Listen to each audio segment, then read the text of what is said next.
Think of a beautiful woman. One. Right? Think of an ugly woman.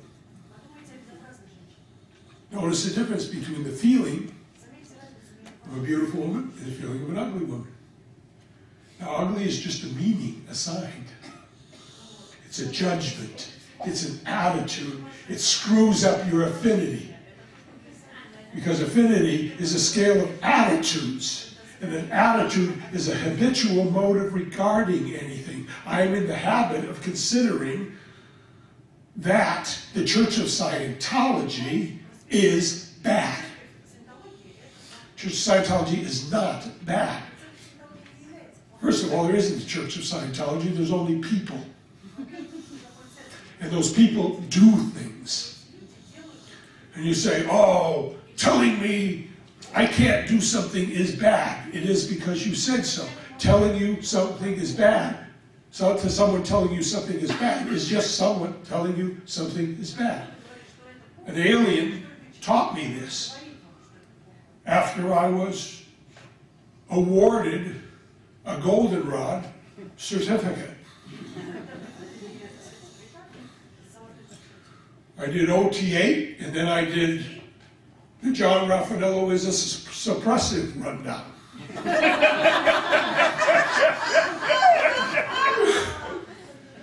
I was on it for 2.5 years until I got comfortable with being a suppressive. And I got comfortable with being called a suppressive. And I got comfortable with people disconnecting from me because I was a suppressive. It was a OT level. I didn't know it at the time.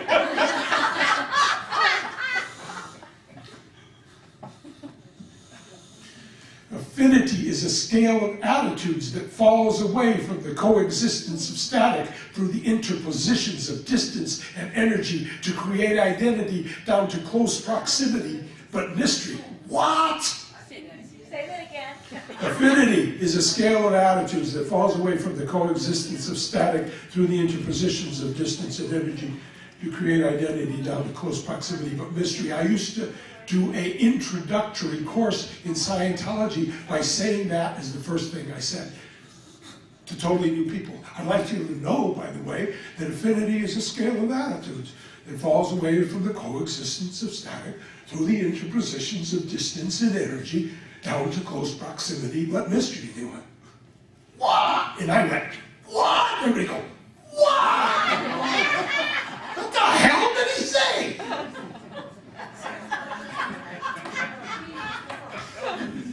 Said affinity is a scale of attitudes. Attitude is a habitual mode of regarding anything. It's a habit.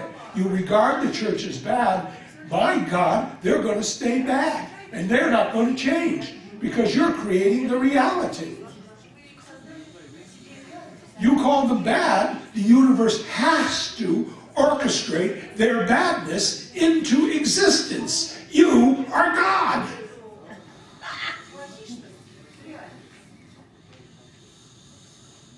And there's a scale of attitudes that falls away from the coexistence of static. What is static? Some people are, oh, static is like nothing. You know, it's like no mass, no matter, no. You forgot. Read the creation of human ability. It has every quality of magnificence. Static is total, unbelievable, total magnificence. Every quality. We fall away from the coexistence of static. We introduce distance and energy. Don't you get near me. I don't like you anymore. Don't you come into my space. You stay on your side of the fence and I'll stay on mine. Until you get down to close proximity, but mystery. Who the hell are you? See, you're in close proximity to the guy, but you know nothing about him. Okay, everybody do this. Oh yeah. Oh yeah. Rub your face.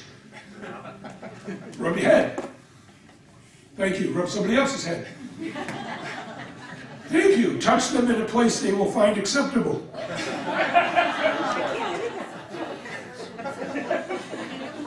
Okay. Think of a place you could touch them that they wouldn't find acceptable. Okay, very good. That was imagined. Yeah. Throw a little sex in here. See? Signature vibrations. Okay, here we go. By the way, I did the basics of this on my CDs, 3 CDs of a workshop we did. It's got even more basics than this that we did up in Seattle, Washington, for some people that had just left the church and felt they didn't have any freedoms. They feel they're free to do anything now.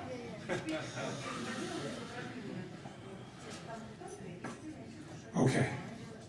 So simply signature vibration, 2 basic simplicities. And you practice these.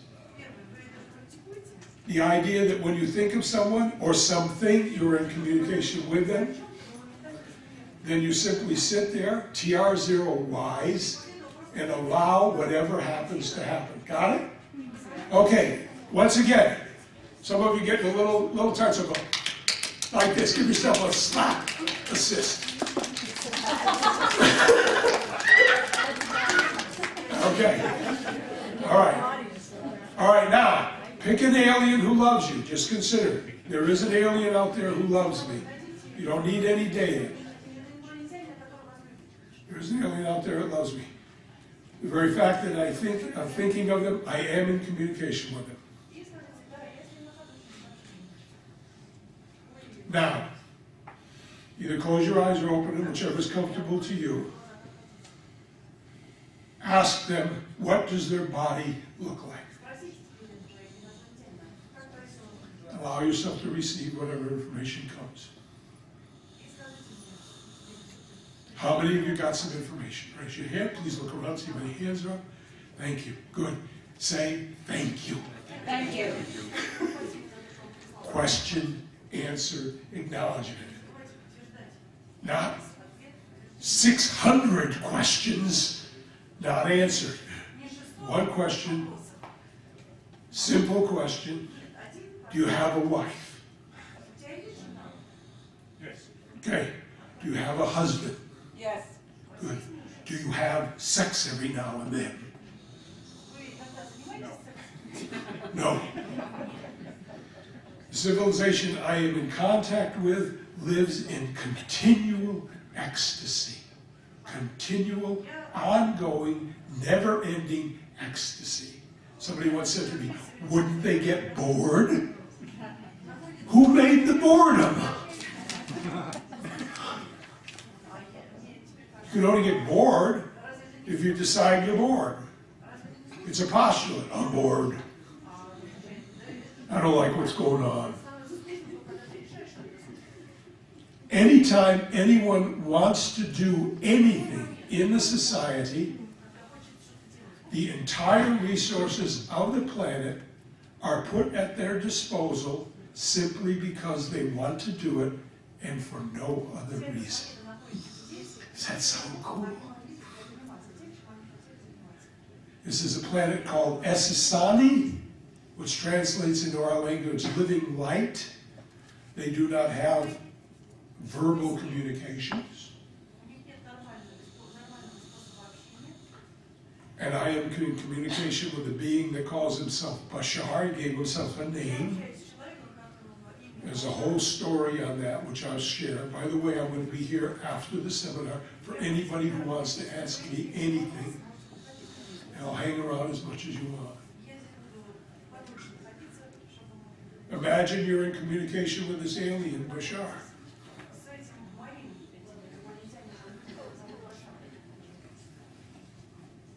I first came in contact with him through channeling. Somebody came to my house. I was a Scientologist. I came out of the church. Somebody said, they're a channel. I went, oh my God, what kind of squirrel practice, other practice, every dirty name. Isn't it interesting that terms that were designed to help a being be free are now dirty words? You're PTS. You're degraded. You're out ethics. Instead of indicating a state so that you can help someone, they've become dirty words. went to this channeling session. I don't have time to tell you all of the details, but it was incredible. This being knew every subject. I brought research chemists from Caltech. He knew their subjects inside and out, told them what to do next.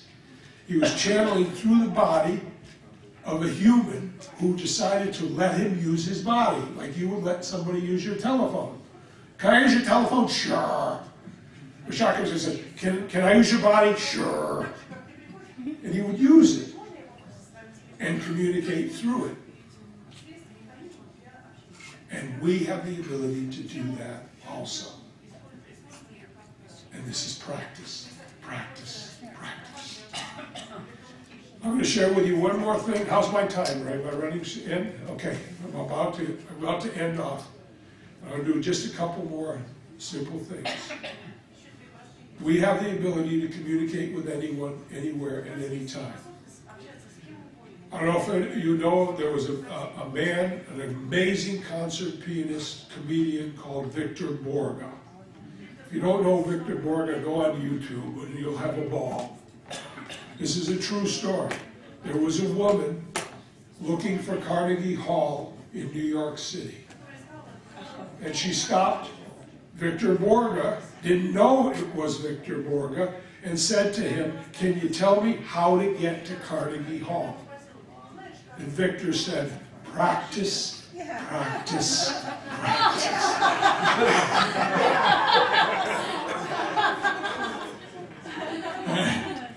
These are very simple exercises. I learned unbelievable things from this ET. I'm going to just share this last one, and then I'm going to get off, because, and the only reason I'm doing this is because Ray went over time.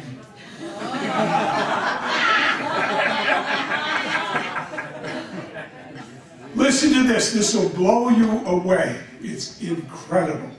Meaning difficult to credit as true. Incredible. We're in a channeling session with 100 people like this. Bashar, the alien, is talking through the body of Daryl Anka. He had a beautiful calm cycle dealing with a woman, and there was a Hell's Angel guy. Many of them are wonderful people. They just look freaky. This guy was not wonderful. He was nasty. And he cut right across the communication, which you know is an over. And he said, "You got any weapons on your ship?" Bashar said, "We no longer have any use for the tool." First time in my life I thought of weapons as a tool. But that's what they are. The criminal comes up with his .45 revolver, his tool, says, give me your money or I make a pain in your body. But the Hell's Angel guy didn't understand this. It sounded like the alien did not answer his question, so it pissed him off. And the next thing he said, "What if your ship lands in a hostile area? What the fuck are you going to do then?" Excuse my language, but I'm being accurate. Bashar's answer blew me away. I studied it for 3 years. I invented processes on it. I worked with Scientologists being attacked by the church, applied it, and the attacks just vanished. What he said was, quote, "Our navigational computers are attuned to our own consciousness. And since we do not vibrate with hostility in our consciousness, it is impossible for our ships ever to land in a hostile area. If the vibration is not a part of who you are, it cannot find you, and you cannot find it." And I took Scientologists and I said, "Do you feel you can be attacked by the church?" And they said, "Yes, of course." And I got them to admire what a great job the church was doing of screwing them over. Did they dump garbage on your lawn? Yes. Did they do a good job of it? Yeah. And I got them to take the vibration, the idea that they could be attacked I had to move them off of their body and move them on their body. Standard old LRH process. Move it off to the right, move it on. Move it off this way, move it on.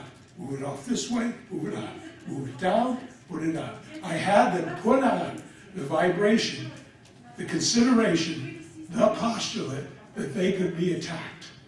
I had them add it and subtract it to who they were creating themselves to be, and all of the attacks vanished. Thank you very much.